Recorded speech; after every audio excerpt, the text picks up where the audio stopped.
Oi, gente, boa noite. Hoje a gente vai falar sobre os efeitos biológicos da radiação. Eu vou começar explicando o que é radiação. Radiação é a transmissão de energia por meio do espaço e da matéria, e ao contrário do pensamento leigo, não está presente nos componentes dos aparelhos, mas são produzidos por eles. Os efeitos da radiação sobre o organismo podem ser físicos e químicos, resultando em modificações da morfologia e da função. Existem dois tipos de radiação: a radiação ionizante, que são as que possuem energia suficiente para ionizar os átomos e as moléculas com as quais interagem, sendo as mais conhecidas raio-x e raio-gama. E as radiações não ionizantes são as que não possuem energia suficiente para ionizar, ou seja, não possuem energia suficiente para arrancar elétrons dos átomos e transformá-los em íons, porém mesmo assim têm o poder de quebrar moléculas e fazer ligações químicas. Agora eu peguei essa tabela para vocês conseguirem visualizar. Do lado esquerdo são as radiações não ionizantes, do lado direito é ionizante, apresentando também as suas frequências e exemplos. Agora eu vou explicar algumas classificações e exemplos de efeitos biológicos da radiação ionizante. Primeiramente, vamos falar dos efeitos estocásticos. Eles são efeitos em que a probabilidade de ocorrência é proporcional à dose de radiação recebida, sem a existência de limiar. Isso significa que doses pequenas, abaixo dos limites estabelecidos por normas e recomendações de radioproteção, podem induzir tais efeitos. Entre esses efeitos, destaca-se o câncer. A probabilidade de ocorrência de um câncer radioinduzido depende do número de clones de células modificadas no tecido ou órgão, uma vez que depende da sobrevivência de pelo menos um deles para garantir a proteção. O período de aparecimento ou detecção do câncer após a exposição pode chegar até 40 anos de idade. No caso de leucemia, a frequência passa por um máximo entre 5 a 7 anos, com período de latência de 2 anos. Agora a gente vai falar dos efeitos determinísticos. Eles são efeitos acusados por irradiação total ou localizada de um tecido, causando um grau de morte celular não compensado pela reposição ou reparo, com prejuízos detectáveis no funcionamento do tecido ou órgão. Existe uma limiar de dose abaixo da qual a perda de células é insuficiente para prejudicar o tecido ou órgão de um modo detectável, ou seja, os efeitos determinísticos eles são produzidos por doses elevadas acima do limiar, onde a severidade ou a gravidade do dano aumenta com a dose aplicada. Exemplo: sintomas que aparecem após 3 semanas, a esterilidade temporária ou permanente, a opacidade de lentes e a catarata. Agora vamos falar dos efeitos somáticos. Eles surgem dos danos nas células do corpo e o efeito aparece na própria pessoa irradiada, dependendo da dose absorvida, da taxa de absorção da energia da radiação da região e da área do corpo irradiada. Agora, por último, os efeitos genéticos ou hereditários. Eles são efeitos que surgem no descendente da pessoa irradiada como resultado do dano produzido pela radiação em células dos órgãos produtoras, as gônadas. Tem caráter acumulativo e independe da taxa de absorção da dose. Vou mostrar essa imagem agora para dar uma breve recapitulada de o que é a radiação ionizante e como que ela vai afetar o nosso corpo. Então, ela consiste em ondas eletromagnéticas com energia suficiente para fazer com que os elétrons sofram ionização, ou seja, com que eles se desprendam de átomos e moléculas, logo vai alterar a estrutura desses, e quando altera a estrutura do átomo, vai alterar da molécula, que consequentemente pode alterar das células, dos tecidos, dos órgãos e do corpo inteiro. Voltando a falar dos efeitos, eu vou mostrar alguns de seus exemplos. Dos efeitos determinísticos, o eritema, a descamação, a catarata, a leucopenia, a atrofia de órgãos, a fibrose e a esterilidade servem como exemplo. E dos efeitos estocásticos, os efeitos somáticos tardos e hereditários, câncer e defeitos genéticos. Nas imagens abaixo, vou mostrar um exemplo de catarata do lado direito, que é um efeito determinístico. A imagem central é um exemplo de câncer, que é um efeito estocástico, e na imagem do lado esquerdo é um exemplo de eritema, que é um efeito determinístico.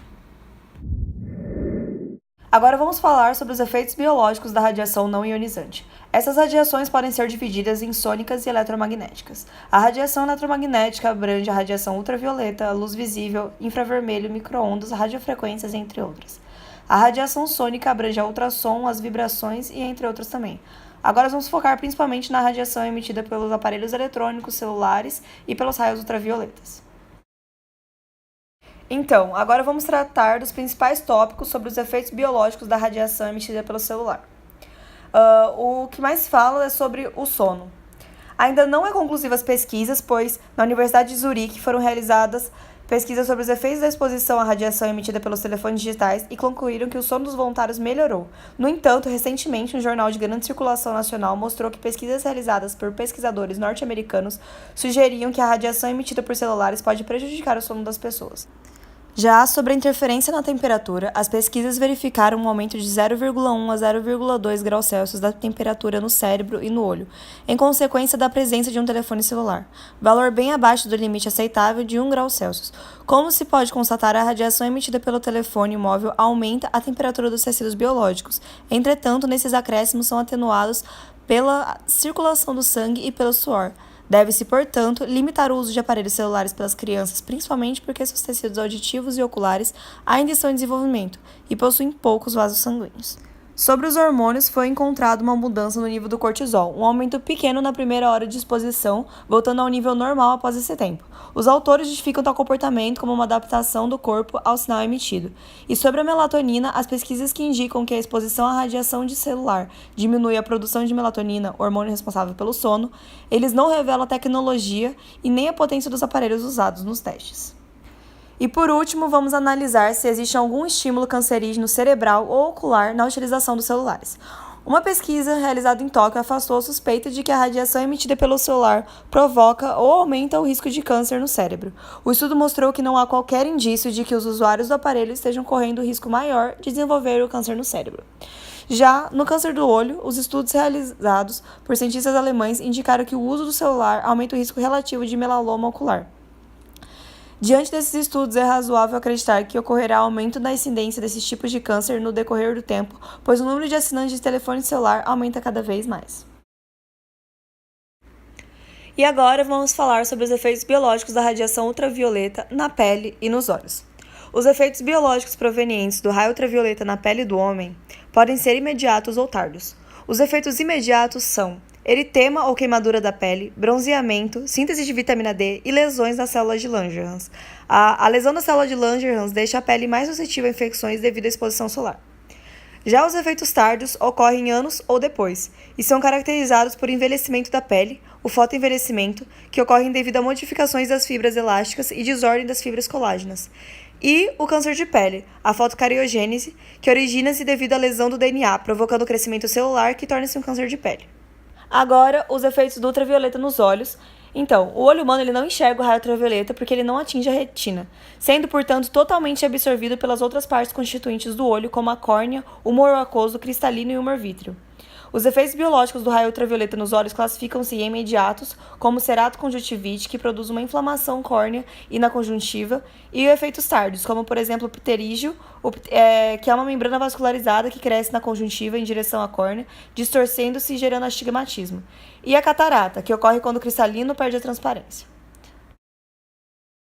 Agora eu vou mostrar alguns exemplos dos efeitos da radiação ultravioleta.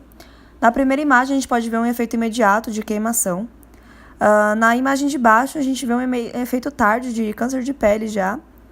E nas duas imagens de baixo, de olhos, do lado esquerdo é uma ceratoconjuntivite, que é um efeito imediato de vermelhidão.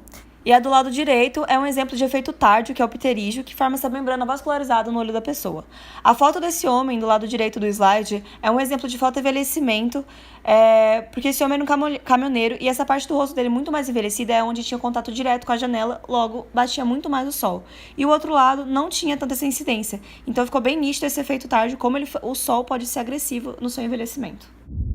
E para concluir o vídeo aula, vamos tratar dos riscos provenientes da radiação odontológica. As doses radiológicas odontológicas utilizadas por cirurgiões dentistas são relativamente baixas. No entanto, qualquer dose absorvida devido à exposição radioativa é cumulativa, o que torna imprescindível que os profissionais de saúde se comprometam com a redução desses riscos, aplicando as medidas de radioproteção em benefício dos pacientes e de si mesmo. Dessa forma, diversas pesquisas estão associando o aumento de riscos de tumores na tireoide e glândulas salivares à exposição de pacientes aos exames sem o cuidado com a radioproteção na odontologia. Com isso, percebemos que os órgãos da região da cabeça-pescoço, considerados como críticos quando expostos a radiografias odontológicas, são a tireoide e as glândulas salivares. A glândula tireoide é considerada como um dos órgãos mais suscetíveis à radiação, pois é frequentemente exposta à radiação secundária proveniente do espalhamento do feixe com a região da cabeça e ocasionalmente ao feixe primário, quando o colimador do aparelho de raio-x não é bem localizado. Já as glândulas salivares são glândulas exócrinas responsáveis pela produção de saliva, fluido que possui funções digestivas, lubrificantes e protetoras. A região da cabeça e pescoço, quando exposta ao raio-x, pode induzir a necrose de células que compõem as glândulas salivares, causando alterações na função de secreção salivar. A glândula parótida pode ser considerada potencialmente mais propensa ao desenvolvimento de tumores radioinduzidos. Então é isso, gente. Esse é o fim da nossa videoaula. Obrigada por assistir e tchau!